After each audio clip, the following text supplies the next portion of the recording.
So in our reading cycle, we just finished Judges. Judges is one of the low point in the history of Israel in terms of their fidelity to God and to the covenant, in terms of their morality, their conduct.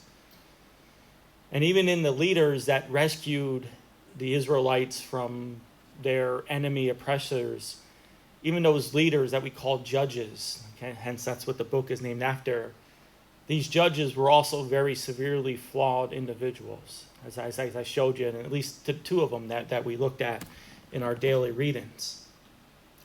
This book of Ruth in the canon is placed right after Judges, and also the book of Ruth takes place around the same time as the book of Judges, okay, in terms of the time frame.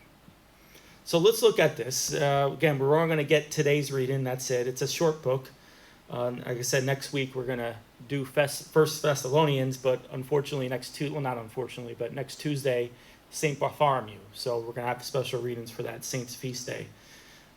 But we'll get into some New Testament letters next week. So let me just give you what's happening here, and then something to take home with you for today. So the book begins with this Elimelech, whatever, okay? All right. You get a very long, lengthy Hebrew name, okay? He's from Bethlehem. Bethlehem means house of bread. However, there's a severe famine that was happening in the house of bread. Very ironic, okay? So his wife, Naomi, and then they have two sons which aren't named. Okay, the four of them. Husband, wife, two sons. They have to leave Bethlehem. They leave their hometown, the house of bread, because of a famine. And they go to a place west of the Jordan River called Moab, M-O-A-B. It's pagan territory. In fact, we would say, if we go to the book of Genesis, the ancestry of the Moabites is Lot. Okay, remember Lot from the story with Abraham?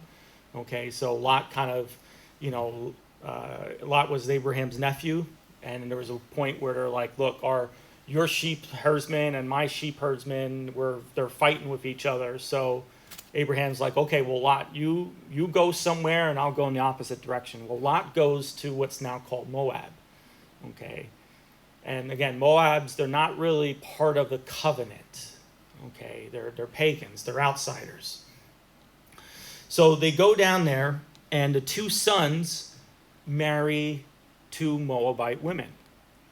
One is named Oprah. Not Oprah. Okay. Opa. Okay. Oprah is the one of the talk show, right? And the other is Ruth.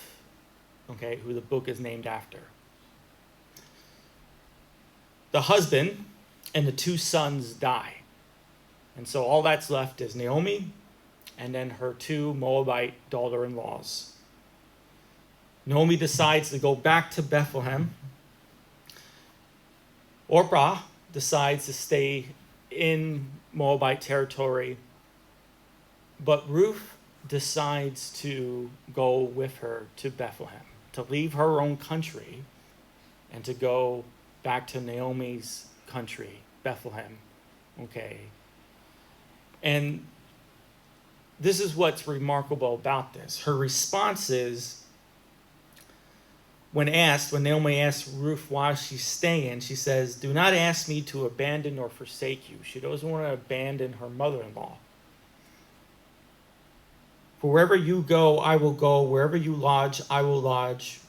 Your people shall be my people, and your God, my God.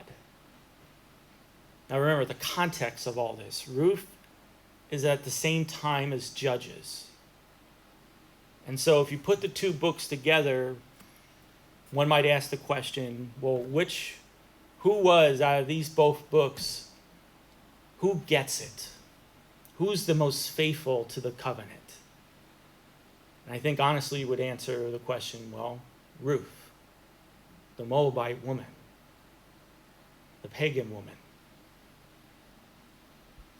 So much so that Ruth becomes part of the genealogy of Jesus Christ. She is part of the lineage with her connection to her husband, okay, her former husband who passed away, becomes part of the lineage that leads to Jesus Christ. And then something that St. Paul is going to pick up on, that the blessings of the new covenant and the blessings of Jesus Christ doesn't necessarily pertain to a heritage or to a bloodline, but to faith, because God our Father sees all of us, as our beloved sons and daughters, whether Jew, Gentile, Moabite, Greek, or from Ashland.